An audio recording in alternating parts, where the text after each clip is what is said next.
Number 20 تجدید بعد حروف مدہ. بسم اللہ الرحمن الرحیم غیر المغضوب علیہم ولا الضالین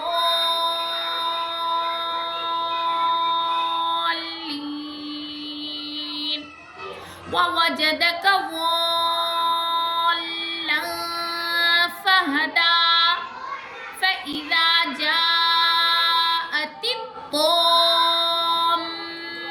الكبرى فإذا جاءت الصاخة ولا تحاضون على طعام المسكين وإذا رأوهم قالوا إن هؤلاء لضالون.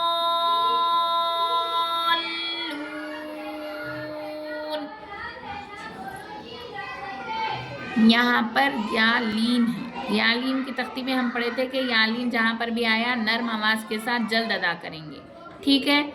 حروف تجدید کے بعد حروف مدہ آیا ہے تو کون سا مد ہوگا؟ پھر تجدید آیا ہے تو کون سا مد ہے یہاں پر؟ تجدید، مدہ، پھر تجدید. تو یہاں پر ہے مد لازم. مد لازم کا مطلب ہے یہاں خوب کھینچ کر پڑھنا چاہیے.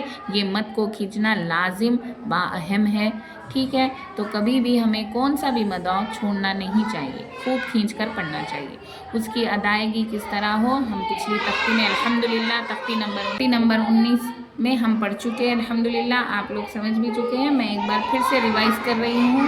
تو مد لازم کا مطلب ہے حروف مدہ کے بعد اگر جزم یا تجدید ہو تو مد لازم ہوگا. اب یہاں پر کیا ہے؟ جزم نہیں ہے، تجدید ہے. تو یہاں پر کون سا مد ہے؟ مد لازم ہے. غین یا زبر غی. تو یہاں پر کون سا قاعدہ ہو رہا ہے؟ یا لین کا قاعدہ ہو رہا ہے جس کو ہم جلدی ادا کرتے ہوئے پڑھیں گے. را لام زیر رل. یہاں پر حرف قمری کا قاعدہ ہو رہا ہے اسی لیے الف کو نہیں پڑھیں گے، لام کو پڑھیں گے. غی رل میم غین زبر مغ. یہاں پر جزم کا قاعدہ ہو رہا ہے تو جس حرف پر جزم ہو یہ ہم ملا کر پڑھ رہے ہیں. غی رل مغ واد واو پہ وو غی رل مغضوب با زیر بی غیر المغضوب زیر کا قاعدہ ہے. عین زبر ع زبر کا قاعدہ ہے تو جلدی پڑھیں گے.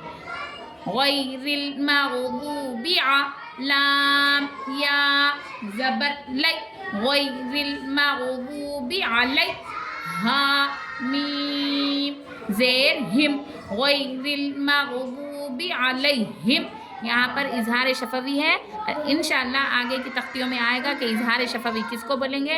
فی الوقت یہاں پہ اظہار شفوی ہو رہا ہے، اتنا سمجھ کر پڑھنا چاہیے.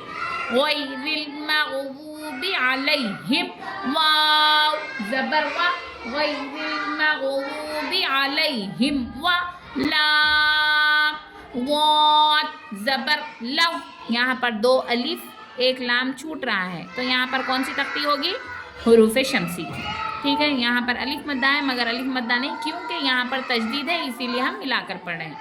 غیر المغضوب علیہم ولا ضاد الف لام زبر ضال ولا ضال اوپر مد ولا ضال غیر المغضوب علیہم ولا ضال لام یا زیر لی غیر المغضوب علیہم ولا الضالین نون زبر نا غیر المغضوب علیہم ولا الضالین.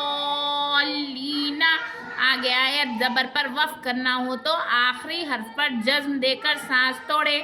غیر المغضوب علیہم ولا الضالین.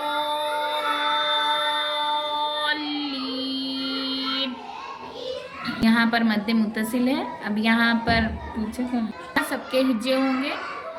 جہاں پر آیت آ رہی ہے وہاں سب سے ضروری بات دال کھڑا زبر دا ہی پڑھیں گے. اگر ہم ہجے کرتے ہوئے پڑھیں گے تو دال کھڑا زبر دا بول کے رک جائیں گے.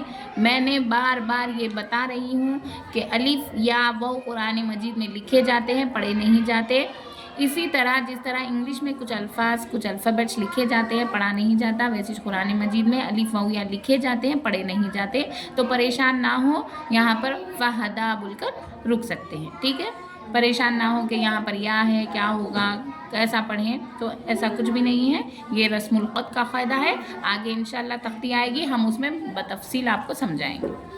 یہاں پر اب کسی کی لمبی سانس ہوتی ہے کسی کی نہیں، تو ہمیں کیا کرنا چاہیے، تو دیکھیے وَإِذَا رَأَوْهُمْ قَالُوا بول کر تھوڑی دیر رک جائے، پھر جب بھی آپ کی سانس ٹوٹے قرآن مجید بھی پڑھتے ہوئے تو پیچھے سے لوٹا کر پڑھنا ہی چاہیے، تو وَإِذَا رَأَوْهُمْ قَالُوا آپ رک گئے، پھر قَالُوا إِنَّ هَؤُلَاءِ لَضَالُّونَ بول کر ختم کریں، ٹھیک ہے، ممکن طور پر سمجھانے کی کوشش کی ہوں، الحمدللہ آپ کو سمجھنے آ گیا ہوں گا، دعاؤں کی گزارش، اور میرا چینل سبسکرائب کریں، لائک کریں، بہت زیادہ شیئر کریں۔